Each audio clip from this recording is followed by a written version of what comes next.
that celebration mood. I don't know if you're all celebrating or others are just moving with the day. Irrespective of how you're celebrating the day, we thank God for the life. So I'm here just to really talk about what happened yesterday. Our president ascended to some bills, tax bills yesterday. And where we are at as a country, I know we in that state or in that state. You know, and I also want to enlighten those people really proposing all these taxes, heaping all these taxes on us. You know, tax is introduced on a product for many reasons. First of all, the government to make more money in terms of collection. Yes, in fact, that's always the appetite of the government. But there are also the consequences or the impact or the outcomes of imposing taxes on people. One, first of all, you can impose tax on a product to discourage people from consuming that product. For instance, maybe we want to discourage people from smoking because of the risk of cancer, lung cancer, and what have you, even alcohol. Now, it discourages. That means the people now who consume such a products will have to reduce the number because of the cost. Same thing to what the government was introducing yesterday. The government introduced taxes on some products. Even those people who always always buy the fast moving food. There's a tax aspect which has been introduced. Now, as you do that as a government, you should also be cognizant of the fact that it's also going to have a toll on employment, because it's going to discourage. If I have an alternative or an option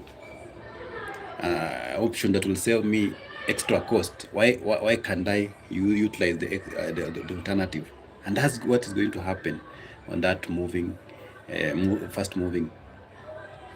So people will now, instead of buying food on from the apps and all that stuff, they'll now resort to cooking for themselves. And that, you know what that will mean.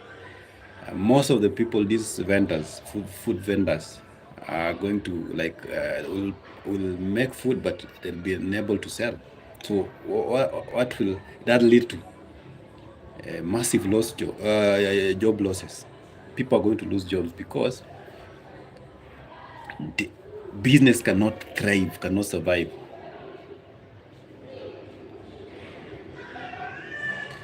So I'm very sure whoever came up with such a tax propositions is oblivious of the outcome, or they have the appetite just to finance their luxury life.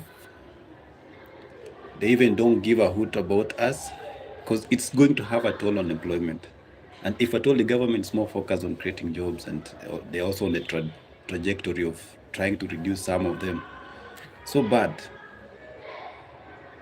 So bad. Or do we have leaders who are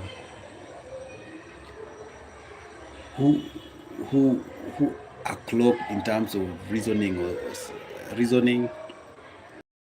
Because if someone is going just to come up with such a propositions just for the government to make more money, and forgetting that there isn't report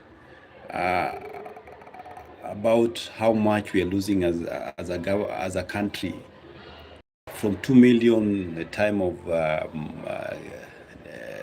Uhuru Kenyatta to 3 million. You can imagine the massive looting that is happening in this government. Why can't the government now try to seal the loopholes? Because if at all they are going to be able to collect the 3 billion lost a day, 3 billion in a month, that's around 90 B. In 10 months, that's around 900 B. And when you add the extra, that's add another 30, that's 990, is 960. be almost 1 trillion. You see, they could have they could have saved this country a lot.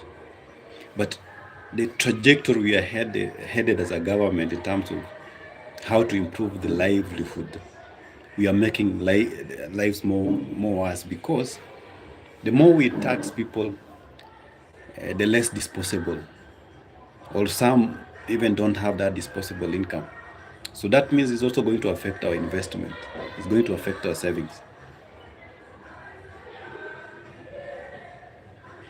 So the president should also come from his high horse and try to resonate with people.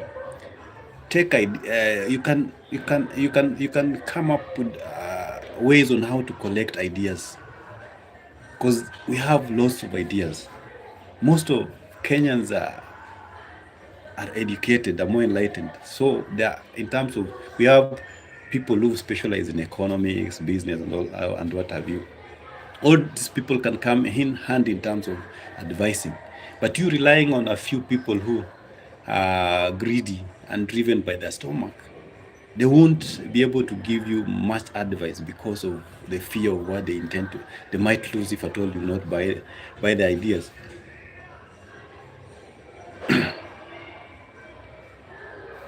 People struggle. That's a fact. People have lost jobs. That's another fact.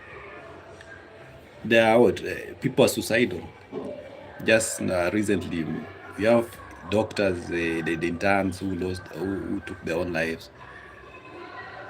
We have also not considered how many others, aside from what we've noticed, or what we've noticed, there are many others who are taking their own lives. So unless we try to be more human and be considerate, the government is not creating jobs. We should also give a room for people to, like, if I'm doing business, I'll be able to get returns. But all this heaping of taxes is creating an conducive environment that will lead even to some of even investors divesting and then investing somewhere else where they can get returns. So tax is not a solution. And if at all we are going to cut down on tax, it's going to come with lots of goodies.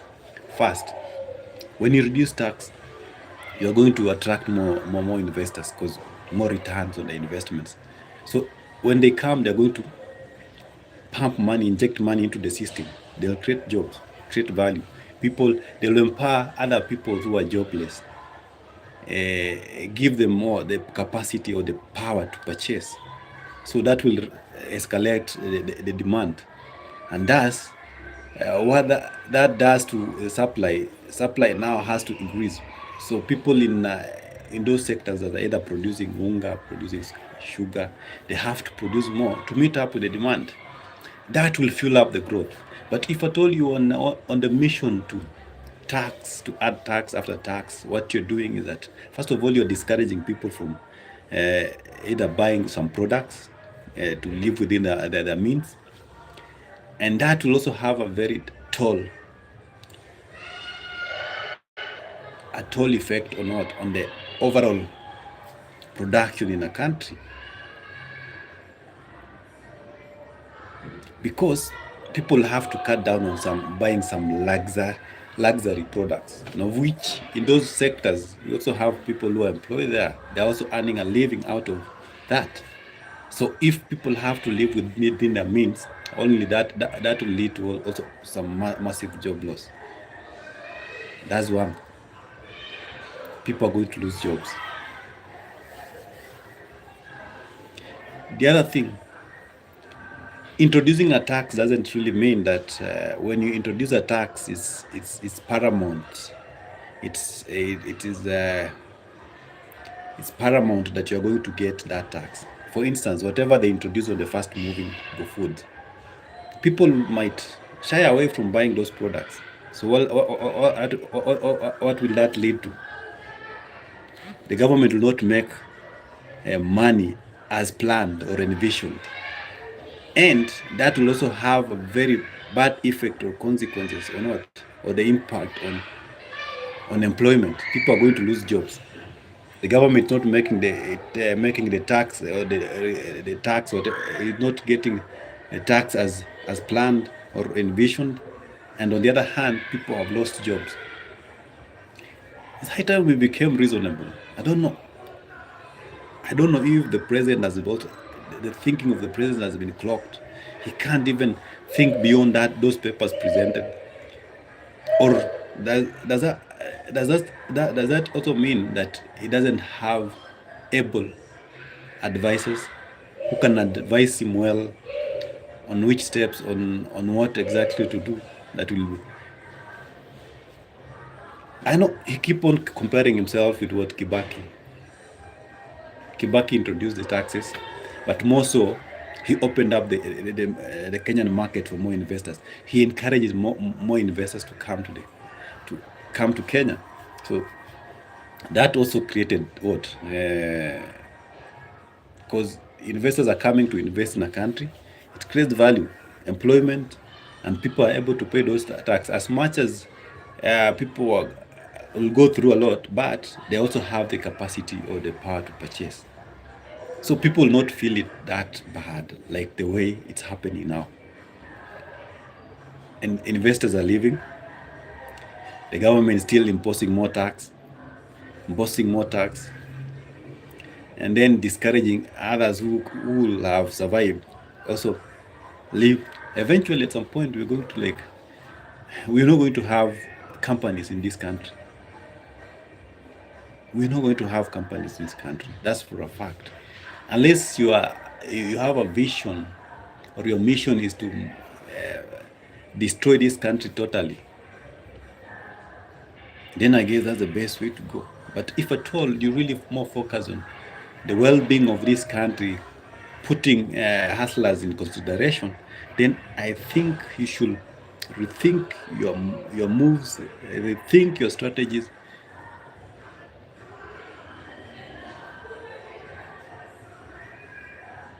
So in summary, in short, or in a nutshell, tax is not the best way for a country or a government to make money. People should be innovative enough to create more avenues. You can come up with a system that's going to what to cut off the loopholes. A system where if you're a businessman, you pay tax, the tax goes directly instead of many middlemen, the analog way, the way we used to do, like someone has to collect money manually. We are beyond that. We should be thinking of coming up with a system that someone just you don't need even to go there. They just pay directly. They have a system, they inject in, and then it's it is received on the other end. We should be innovative. In fact, we should give a room for these young people, the millennials and the Gen Z, to be able to bring that, because they're the ones who have been exposed more to technology.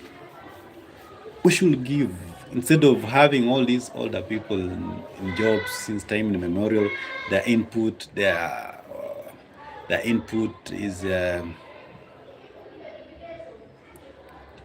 is irrelevant at this point in time, and that's why we like the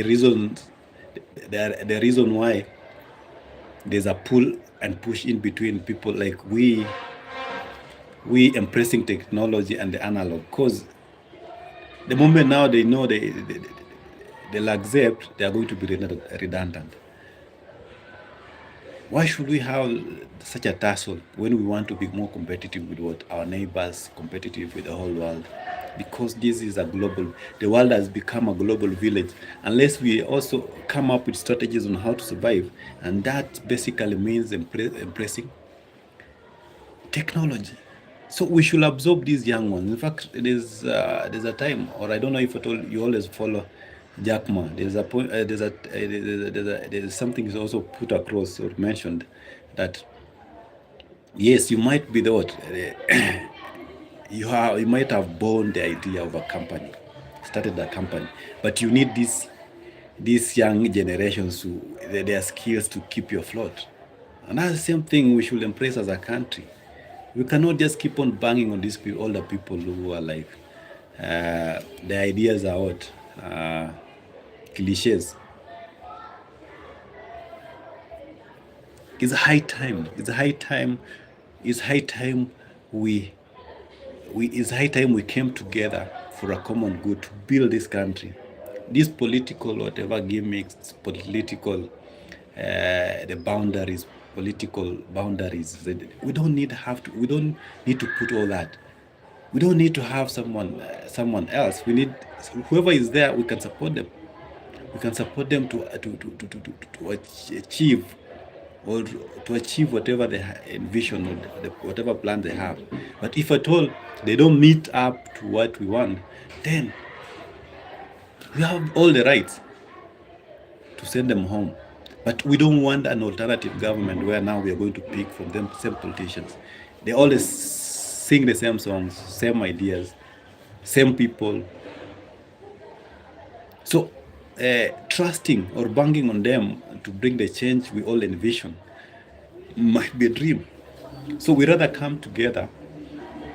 We rather come together, build this country, look beyond the parties, look beyond the individual interests, look beyond the tribe.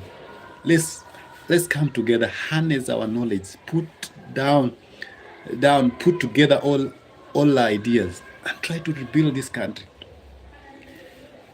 When Moi, when the Mzungu was leaving this country, we were endowed with what? Industries. We had many things ongoing. Companies were there. Everything was there. It's just that maybe we were limited in terms of human resource. But now we have human resources, but there are no jobs. All the companies have been brought down. Why can't we now focus on reviving all these industries? Why can't we revive all these industries? And we should also try to put an end to all the tribal whatever. Because let's pick someone based on his qualification, not the tribe they come from. That's how most of even the industries are really going down because of what? That localization and nepotism that's happening. We should open up. We should pick the best to run. You can be a lawyer and managing a company within the neighborhood and environments of what? The Kalenjin. It shouldn't be that way. We should not be fighting each other. Because the more, if we are going to put or entrust our own and they end up messing the company, it's going to affect majority of us. So what will we have gained? It's no longer about our own. Is now our focus now should be what I'm against. What will I gain if at all we put someone who's more qualified? Those should be our own focus. These issues of politicking every other time that you go, we don't need politics now. We need people to come together. Let's fight as a one force. Let's work together as a team. But while at this, I also want to urge the government. You don't need to pick from your friends because we have corrupt people who also your friends. But you end up giving them the jobs because, I don't know, you want to protect a relationship. But at the expense of your own reputation, you can imagine. Because these people end up stealing. Because that's what they're made of. That's a character. You cannot take away that character. So let's be what? Oblivious of our actions.